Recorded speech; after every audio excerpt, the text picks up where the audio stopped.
Video पहा, आयुष्य बदलेल. 2 ग्लास, 2 शब्द आणि धक्का देणारं सत्य. याला आपण आय लव्ह यू बोलूया आणि याला आय हेट यू.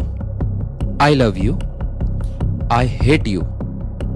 आता तुमच्या उघड्या डोळ्यांना या दोन्ही मधला फरक नाही जाणवणार, पण जर या दोन्ही पाण्याचे थेंब मायक्रोस्कोप मध्ये पाहिलं तर त्याचं स्ट्रक्चर पाहून तुम्हाला धक्का बसेल.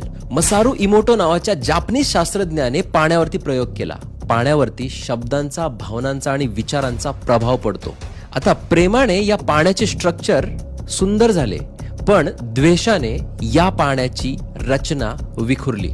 मग थोडा विचार करा की आपलं हे शरीर 70% पाण्याने भरलेलं आहे आणि आपण जर मनात वाईट विचार आणले, कुणाला शिव्या दिल्या, वाईट शब्द उच्चारले, सोशल मीडियावरती वाईट लिहिलं किंवा कुणाबद्दल ईर्ष्या मनात आणली तर त्याचा थेट परिणाम आपल्या शरीरातील पाण्यावरती होतो. आणि हेच तुमच्या शरीरातील पाणी तुम्हाला आजार, खूप मोठा आजार देण्यासाठी पुरेसं आहे. आपला माइंड युनिव्हर्स सोबत कसा कनेक्ट आहे हे पण येणाऱ्या व्हिडिओमध्ये सांगणार आहे. त्यासाठी फॉलो करून ठेवा, पॉझिटिव्ह राहा आणि व्हिडिओला शेअर करायला विसरू नका.